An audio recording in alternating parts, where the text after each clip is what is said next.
Histórias assombradas. A lei do retorno existe sim, e ele é cruel. A lei do retorno existe sim e é cruel. Olá, Ana e assombrados, meu nome é Fulana, mas aqui vou me denominar de Fulana, de Raquel.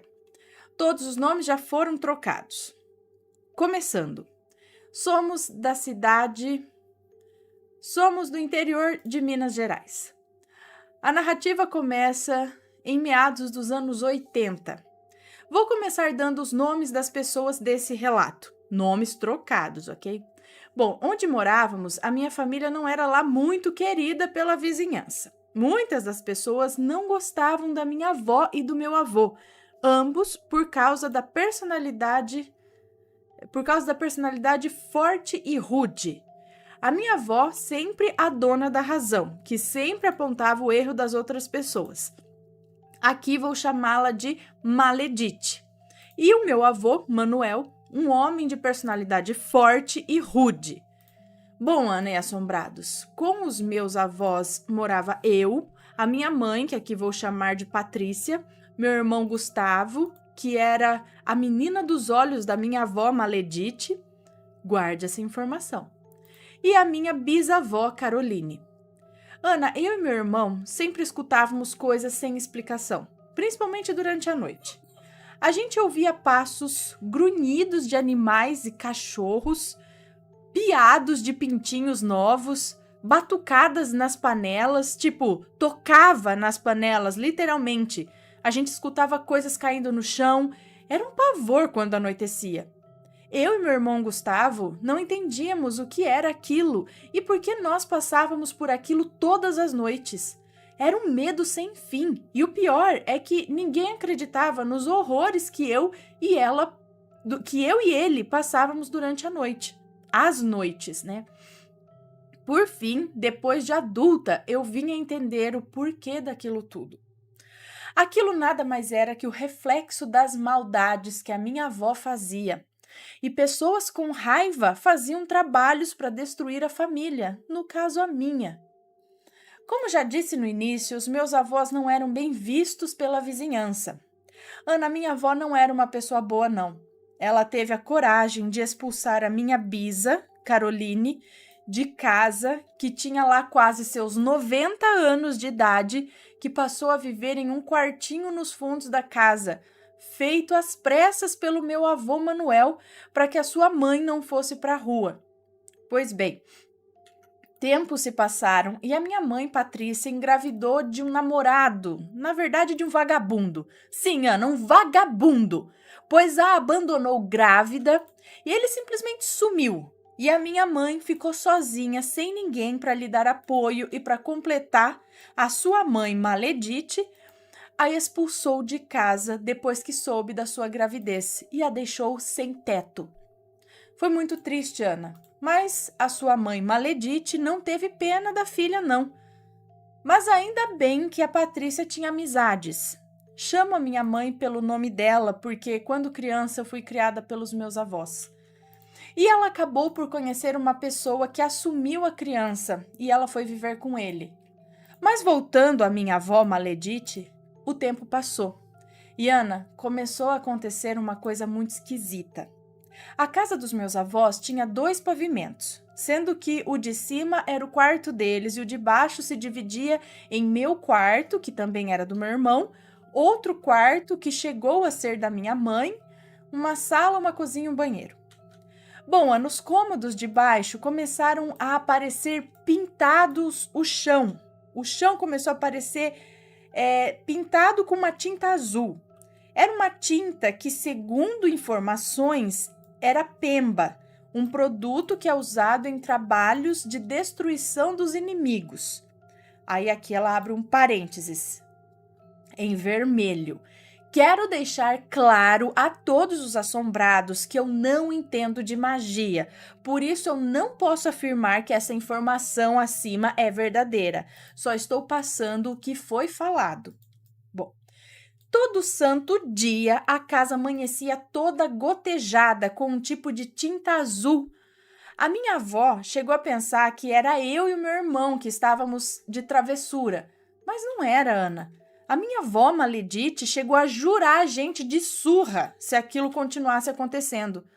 E já por conhecer o peso do braço dela, ficamos com muito medo, mas aquilo não parava.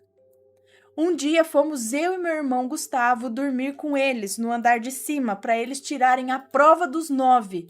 E quando finalmente o dia amanheceu, a minha avó Maledite estava pronta para nos dar uma lição. Foi aí que eles perceberam que a coisa era mais séria do que eles imaginavam. Pois bem, Ana, a casa estava toda gotejada de tinta azul e meus avós viram finalmente que não era brincadeira de criança e sim uma coisa muito séria e perigosa.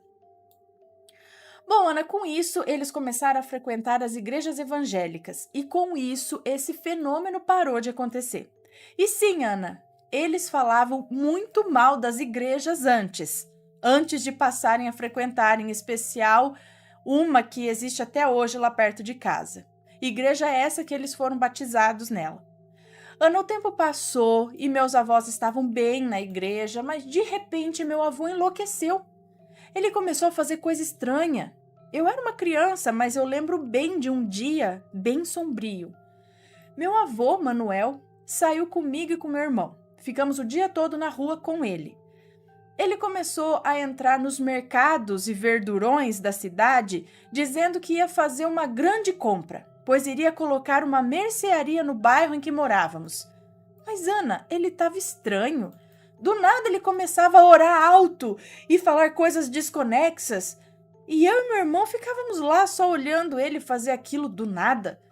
Pois bem, as horas se passaram, a noite chegou e nada de nós voltarmos para casa. E a minha avó já estava preocupada. Também não era para menos, 2 crianças desde cedo na rua, mesmo que em companhia do avô, mas Ana, estávamos sem almoçar, sem café, sem banho, sem nada. Nós não sabíamos, mas o meu avô já estava enlouquecendo. Pois bem, retornamos para casa e a minha avó cuidou da gente, dando banho, janta e colocando a gente para dormir.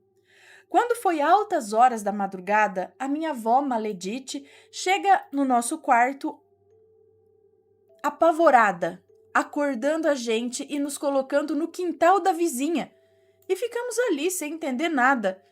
Depois de um certo tempo, subimos para a rua para ver o que estava acontecendo ali, quando nos deparamos com o meu avô sendo preso e a minha avó pedindo para os policiais não fazerem nenhuma maldade com ele, pois ele não estava em seu juízo normal.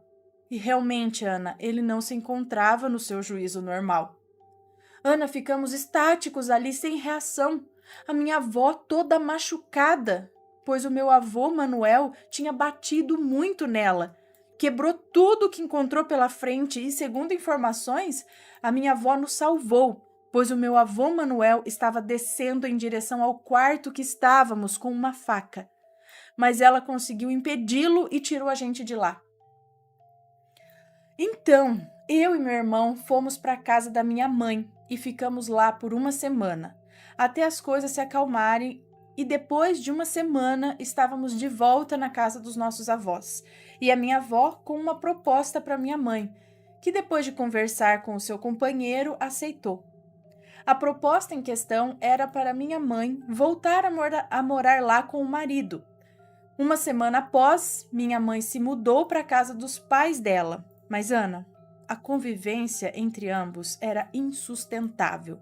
Meu padrasto era chato.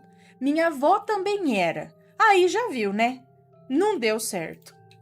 Quando a minha mãe estava organizando as coisas para retornar para sua casa, a minha avó fez um pedido ao meu padrasto, que aqui vou chamar de João. Ana, minha avó disse ao meu padrasto que não me queria lá na casa dela. E essa conversa toda na minha frente. Eu tinha apenas 11 para 12 anos. Eu não estava acreditando naquele diálogo que eu estava ouvindo. Eu lembro bem que a minha avó disse: "Pode levar a Raquel com vocês." E aí o meu padrasto João disse: "Minha sogra, fique com a menina, mais tarde ela vai cuidar de você." Aí minha avó fala: "Eu não quero não, pode levar." E meu padrasto pergunta: "Tem certeza, minha sogra?" E ela disse: sim, pode levar. Ana, eu fiquei muito mal com isso. Ainda mais que eu comecei a me lembrar dos dizeres dela, que ela não precisava ficar com o filho dos outros, que a qualquer momento ia me colocar na porta de um orfanato, e isso me doeu. Bom, fui morar com a minha mãe e o tempo passou. No dia 15 de julho de 1999, nós recebemos a notícia que o meu avô estava internado, sendo cuidado por uma enfermeira que era nossa vizinha, e que eles sempre maltratavam e xingavam. Estava sendo cuidado por uma enfermeira que era nossa vizinha, que eles sempre maltratavam e xingavam, falavam mal dela. Enfim, acabou que essa pessoa é que cuidou dele no hospital. E ele estava muito ruim, muito debilitado devido à gravidade de sua doença. 10 dias depois, o meu avô faleceu, deixando a minha avó, Maledite, viúva, sem nada, pois a minha avó nunca trabalhou fora e quando meu avô adoeceu, ele ficou encostado pelo INSS, que após a sua morte cortou o benefício e minha avó ficou sem nada, tendo que depender da minha mãe e da neta. Pessoas essas que ela expulsou de casa, sendo que a filha Patrícia foi expulsa 2 vezes.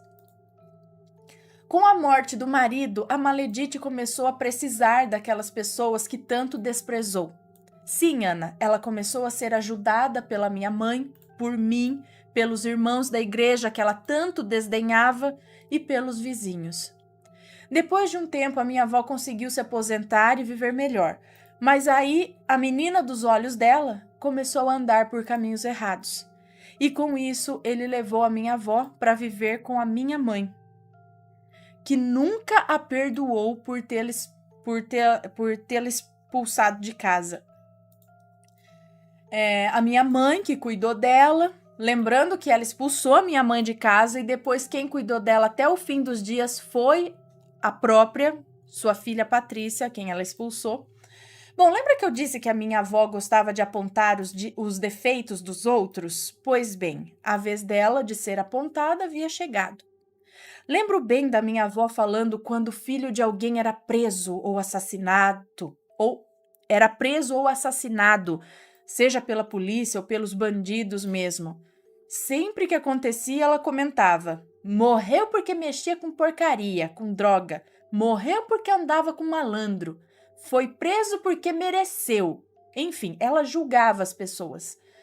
Pois então, Ana, meu irmão começou a andar com pessoas de índole duvidosa. Ele começou a vender as ditas porcarias, foi preso por 2 vezes, sendo que a primeira vez eu e meu marido fizemos de tudo para que saísse dessa vida e mudasse, porque acreditamos que todos erram e que têm direitos a uma segunda chance. Pois bem, Ana, da segunda vez nada eu pude fazer. Advogado é caro e outra coisa. Uma mãe de santo disse tanto para minha mãe quanto para minha avó, Maledite, que era melhor ele continuar preso, mas continuar vivo, do que sair e perder a vida. Porque era isso que ia acontecer se ele saísse da prisão. Mas creio que a minha avó não levou fé. 1 ano depois, meu irmão saiu com a ajuda de um advogado que é sobrinho do meu marido, mas, Ana, eu não cheguei a vê-lo. Ele saiu no final de novembro de 2016. Depois que ele saiu, ele decidiu não retornar à cidade, pois ele foi preso em outra cidade, em outro estado. Então, eu sempre conversava com ele pelo aplicativo de mensagens. Mas quando foi em meados de janeiro de 2017, meu irmão foi assassinado com 29 tiros. Foi assassinado com 29 anos de idade pelos amigos dele, com várias facadas. E a minha avó, Maledite, veio a falecer sem o perdão da filha, há exatos 60 dias após a morte do meu irmão Gustavo, que era a menina dos olhos dela. Ela faleceu por não suportar a dor de perdê-lo. Ela foi sepultada primeiro que ele, pois ele ficou no necrotério desse outro estado por 5 meses. por causa do exame de DNA que teve que ser feito para o reconhecimento do corpo, pois quando ele foi encontrado já estava irreconhecível. Gente, conclusão de tudo que eu assisti acontecer e que vivi também. Não podemos julgar ninguém. A gente sempre precisa de todo mundo. Nunca distrate as pessoas, pois um dia você pode precisar delas. A minha avó pagou por cada lágrima que a minha bisa, que a minha mãe e que eu derramamos por conta dos seus abusos, e o meu irmão também pagou pelos erros que ela cometeu, pois ele era o escolhido dela, o preferido, a menina dos olhos dela. E no final ele foi pelo mesmo caminho daqueles que ela tanto apontava o dedo indicador e acabou perdendo a vida de maneira trágica. E quem cuidou dela até o fim foi a filha e o neto, que estava dentro do ventre da Patrícia. O neto rejeitado por ela, que hoje está com seus 25 anos. A lei do retorno existe e é cruel. Ana, esse foi o meu relato. Desculpe pelos erros e também pelo tamanho do relato, mas eu precisava detalhar algumas coisas para vocês entenderem. Muito obrigada pelo seu relato. Eu falo, gente, é difícil, né? Esses relatos sempre são fortes, né? Olha lá. Mas eu conheço várias histórias nesse sentido. Conheço. De pagar a língua, de apontar o dedo, né? Muitas. De você xingar, não sei o quê, destratar aquela pessoa e aquela pessoa que vai cuidar. Mas parece que é feito assim pra calar sua boca mesmo. E é aquela lá que vai cuidar de você, sabe? Pois é.